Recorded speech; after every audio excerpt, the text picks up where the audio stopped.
Hey folks, how you doing? We're just here in the office. It's hunting season and we seldom get in the office in hunting season because we got, well, elk season, deer season, pronghorn season, waterfowl season, upland bird season, wolf season, bear season. Everything's going on right now. So we're on the road a lot. So we don't get to do much Fresh Tracks Weekly this time of year, but we just said, you know what? Today we're doing one. We're going to bounce through a couple things really quick, and then we're going to do a deep dive on conservation easements, because when I got back from my trip to the Yukon, I had a bunch of emails about people saying, oh boy, I don't know about this conservation easement BS. Well, we're going to get into that. But before we do, there's one thing I want you to know. This is a little time sensitive. Sitka, for the first time ever, has given us a promo code RANDY.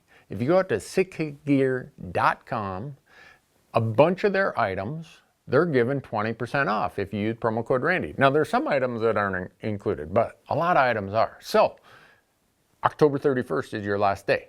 Get out there, do it, use promo code Randy, and save yourself some money on some quality gear. The other thing, we run our sweepstakes with the Rocky Mountain Elk Foundation every year. This year it runs through November 1st. Part of why I have been gone so much is I went to Kentucky to help last year's sweepstakes winner, and then I went to the Yukon, and then I went out in Montana. But anyhow, go to rmef.org/win-a-hunt. We'll put the links to all this stuff down below. And you have until November 1st to enter. And next year, someone's going on a Western elk hunt, and I'm going to join them. And if you want it filmed, we'll film it. If you don't, no biggie.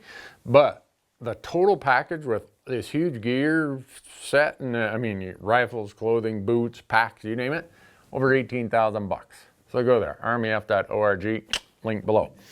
Field updates. We've been really, really busy. Like I said, I've been to Kentucky. Got back on a Wednesday, Thursday morning, we were on the road to the Yukon, me, Marcus, and Michael, and thankfully those guys drove, because I was so tired. I can't normally sleep in a vehicle, but I slept pretty much all the way to the Yukon. We went up there, got some really cool stuff, really cool footage, really cool images. Spoiler alert, yeah, on the way home, we had a lot of meat to take care of. It's pronghorn season. I know Marcus and Kara have been out pronghorn hunting. I don't have a Montana pronghorn tag. It's waterfowl season. I know Blake and Jace and Matthew have been out waterfowl hunting. It was opening weekend in Montana for elk and deer. I just got out of the woods with that. And when you see the footage, you'll be like, Randy, you probably should have shot that bull. Funny story. You're going to have to watch it to get it all. And then winter arrived here in Montana this week. One of the ways that if you live in a place like Bozeman where you got a lot of new people moving in, the way you find out which ones are new arrivals is the first big snowstorm like today, you just see who's in the ditch. Because they thought you could drive 80 miles an hour on glare ice, and now they're down there in the rhubarb, through the fence, and out in the pasture. It took me 45 minutes to get to work today, and it was only 4 miles. So it's all that going on. But we've had a great season so far. I think when I look at what's still on the calendar, we got Colorado deer, we got Montana deer, we got Arizona elk. We still got some great hunts ahead of us. So this could be a great, great season. The other thing, if you've ever watched some of our old content out on YouTube, we used to do a blind taste test. And they never invited me because, personally, I think they knew I would have won. We invited him. No, they didn't. Marcus said we invited him. If they did, I didn't get the invite. But mule deer was the winner in every one of those taste tests. And I think that's just because they didn't have any antelope there. So we're trying to put together another blind taste test. And I'm going to be there at this one, and I'll say moose, caribou, mule deer, elk, bear, pronghorn.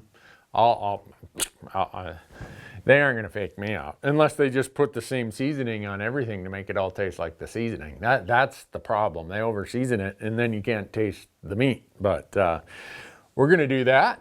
We got a bunch of other cool stuff going on. We just announced the winners of our Fresh Tracks Plus sweepstakes. Those of you who subscribe to Fresh Tracks Plus, we drew those winners in early October. We'll put the link down below. Check your email if you're a Fresh Tracks Plus subscriber. Maybe you got notified, because when I asked Matthew the other day, I'm like, has everybody responded? He said, no, only like half the people who won have responded. So if you're a Fresh Tracks Plus subscriber, go look below to that link and see, or at least check your email or something. We wouldn't spam you. We're here trying to give you something. So a lot of really cool stuff. Like all of you, you probably, well, I know I feel this way. I wish that October was about 5 months long. There is so much to do right now. Normally we give a fishing report, but Michael's been on the road so much he hasn't been able to go out and go fishing. He'll probably quit us if we don't let him go fishing here in the next week or so. So we don't have that for you today. But we really appreciate all of you watching and checking in on this stuff. And what we're going to do in this deeper dive is super important, so I hope you'll stick around for that. If you have this question about conservation easements and you kind of have a distrust of the general notion, I'm going to walk through what they are. I've done dozens and dozens of them for my CPA clients. They're a willing buyer, willing seller, willing donor, willing recipient transaction for parts of property rights. And we're going to get into that detail. And it is probably one of the most effective tools that we have if we're going to conserve private lands in the important winter range, important migration corridors, and important habitat that exists on private land. So, with no further discussion, conservation easements. Here we go. It's been a while for Fresh Tracks Weekly, but It has. you did it this week. You did. got one. You busted one out. I'm trying, Marcus. I've been in town. I was counting since September 13th when I left Utah. I think I've only been in town 8 days, counting last night. But your schedule hasn't been much different. No, I've been gone a lot too. But honestly, Blake did a great job last week. He did. He can just take over. Honestly, he's pretty good at it. So, well, you might be wondering why I'm holding this batch full of pens here. This is so you can explain what you were explaining to the office earlier, right? Yeah. Perfect. This is like business law, property law 101. So now all of you attorneys watching, I know you're going to critique me, but I took 2 years of business law. And when they define real property under pretty much every law in the United States, it consists of a bundle of rights. And the professor always says, think of it as a bundle of sticks. Mm-hmm. Here's your grazing rights. Here's your access rights. Here's your subdivision rights. Here's your, energy development right. Solar, you want to have a solar farm. So whatever right that is associated with property, they're all severable. In other words, they can be taken apart. Right. So that's how the notion of a conservation easement works, and we'll get into that, is most often if someone has a conservation type property, they want to protect it from something. Usually, in our case out west, they want to protect it from development and subdivisions and condos and ski hills. So they say, I'm going to take one of my property rights, the development rights, and I'm either going to sell it or I'm going to donate it. But I'm keeping all the other rights. Sometimes they might throw another right in there. Like occasionally they'll throw access in there. Okay. Very seldom though. Usually the landowner wants to control the access. So like south of Bozeman here, we have one that includes access. Great. But they don't have to. So the landowner goes into an agreement. I let Marcus, let's say I'm the landowner and you're a nonprofit like a land trust or a state or federal agency, local county agency, and you and I are going to enter into a deal. Okay. You say, Randy, we really want that winter range that you own to stay winter range. We don't want it to become subdivisions. And I say, well, I might think about that because I want to keep running my cows here. I don't want encroachment of a bunch of neighbors who are going to bring their barking dogs and their weeds and everything. And I could use a little bit of cash right now if you want to buy that easement. Mm-hmm. And you might say, yeah, I'll buy that easement from you. So I would pull out my development right, and I'd say, here you go. Write me a check. So now my property is incomplete from a sense of what a full property right is. My deed of my property that I retain access to. I control everything else other than I don't have the development rights anymore. And that's relatively common, right? I mean, because people split off mineral rights like very often. It seems like a lot of times if you buy a parcel of land, you're not going to actually get the mineral rights with it. Yeah. Severed property rights have been around forever. Yeah. So the idea of conservation easements are that if you're willing to do this, so let's say I sold it to you. Well, I do have a taxable gain because it's like selling part of my property. Right. But it's not all taxable, and it's going to be taxable at long-term capital gains, but it gives me a bunch of cash. So I can go pay off my operating loan down at the bank, and I can keep being a working landowner. Right. It also encumbers my property so that if I pass it on to my heirs, and this property no longer is development land, it's just based on how many cattle it can graze or how many acres of grain it can graze, it's going to be appraised at a whole lot less than if it's John Dutton's Yellowstone Ranch. So that's the basic premise of how a conservation easement works. There's a couple other things. It doesn't have to be in perpetuity. Yeah, it can be term ones. certain. But if you want all the tax deductions that come with it, it needs to be in perpetuity. Yeah. So we've had this crazy attack on property rights. Mm-hmm. When you attack conservation easements, you are attacking property rights. Right. So, well, some people, but then there will be people who make the argument against that. And like in terms of just like by the current landowner selling this easement, like, well, what about the future landowners? That person's eventually going to die. And so I mean, this I'm playing devil's advocate here. So like, this is one of the arguments is like, well, what about the people who are going to buy that property down the road after they die? And that, I think that's where some of the people are coming from it. But the answer to that is, who knows who that is? Right. And if that person doesn't like it, go buy a ranch that doesn't have a conservation easement on it. Yeah. No, for sure. And if you're the kids, guess what?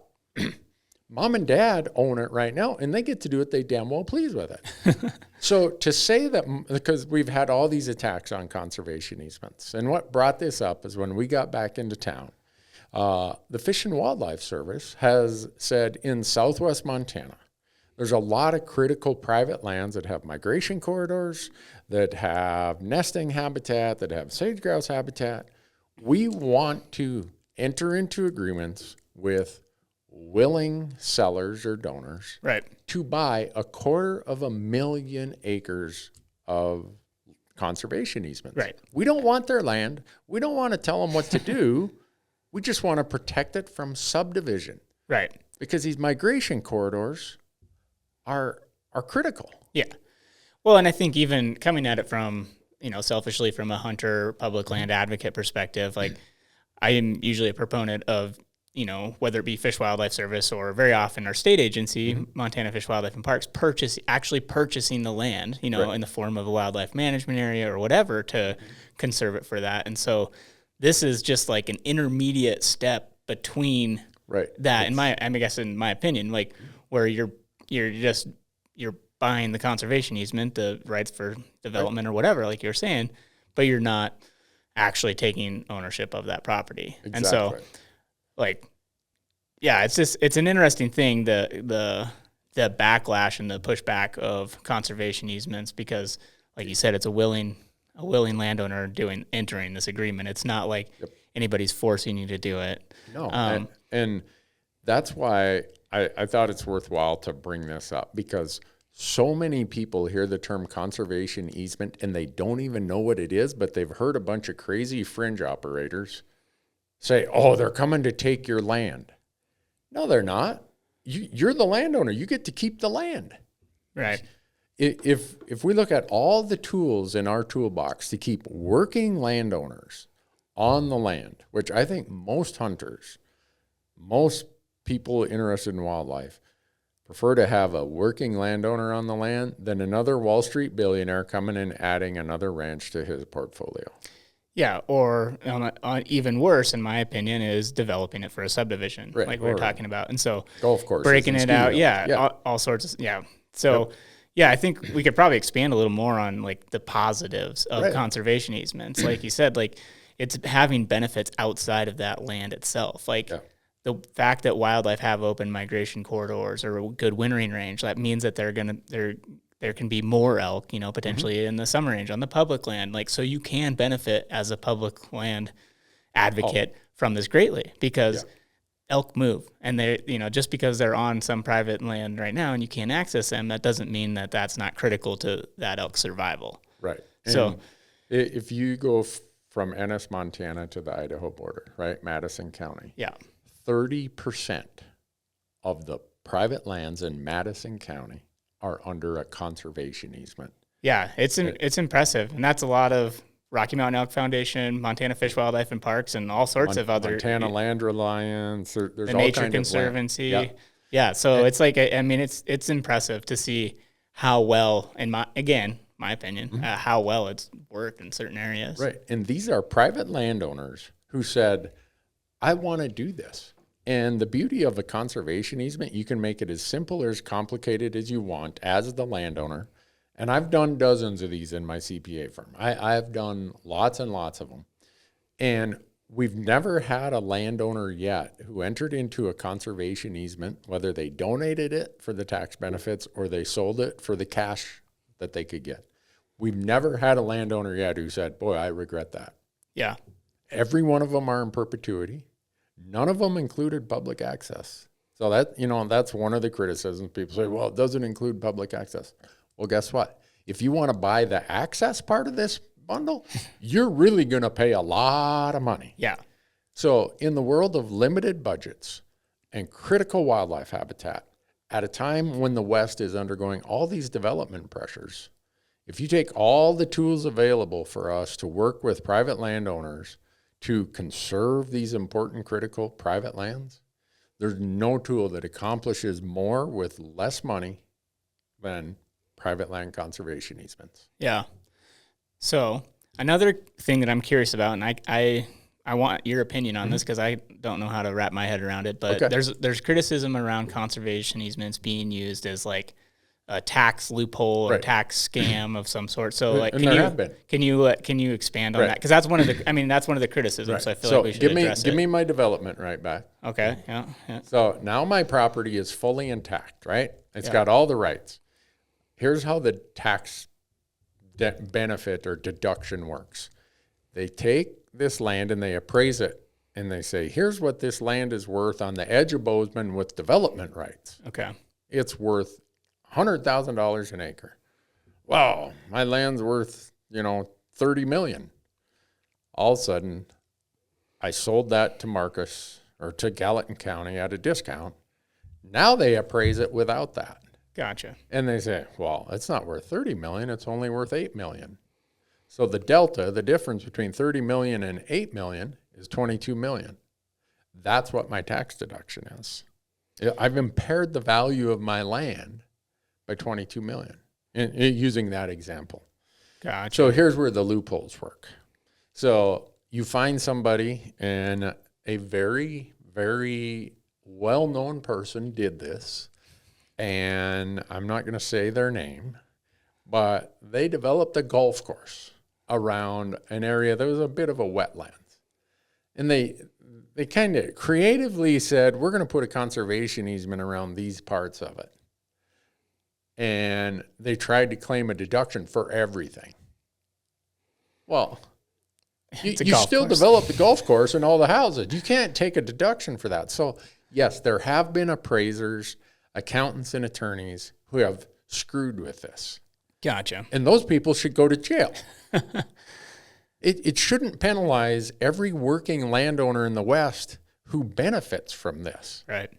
So, yeah, there has been abuse, and the IRS is looking at that, and they should look at them. So do you think there's room for like further clarification or fixing those aspects of it? But Yeah, the answer is not just getting rid of conservation easements as a whole, because Right. I guess, yeah, and that's the thing is like I was unaware of some of those examples. Like the conservation easements I've heard about in Southwest Montana are like, oh, that's awesome. Like that's conserved some really cool open space and some great wildlife habitat. Yeah. So And- it's like, yeah, try to wrap my head around, a golf course being used as a conservation easement. It's like, wow, So- that's not good. I can see why you would, Right. I would want to criticize that as well. So Yeah. Those of us who are CPAs, we read those tax court cases and we're like, who the hell thought this would pass?